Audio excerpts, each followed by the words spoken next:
koji pokušava osvojiti nešto slobodnog prostora.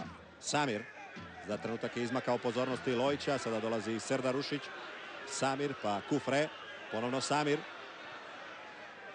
Iza leđa Bećira je došla ta lopta. Badelj dolazi mu Kaleljo i Kaleljo 1-0. Kaleljo još nije zabio za Dinamo.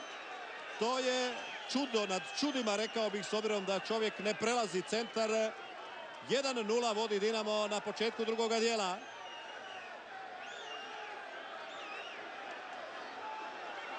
Vidjet ćemo tu akciju naravno još jedan put. 52. minuta. Adrian Kaleljo, igrač koji je često na meti kritika kolega novinara zbog svojih prezentacija, kao da mu je zabranjeno gurnuti loptu naprijed. Sada je došao iz drugog plana nakon ovog starta ovdje i čvrste borbe Budiše i Badelja. Ostavljena lopta za Kaljela koji poteže i pogađa prvi kut Andrije Vukovića. Je li tu uspio Vidić malo dodirnuti loptu ili ne? Ili je ona tako otišla sa feom preko noge Kalelja? Možda ćemo to otkriti iz ovog kuta. Da, preko noge, lijepo. Kaleljo 1-0. Nije to mogao zaustaviti nitko od braniča Splita, niti sjajni Vuković ove sezone.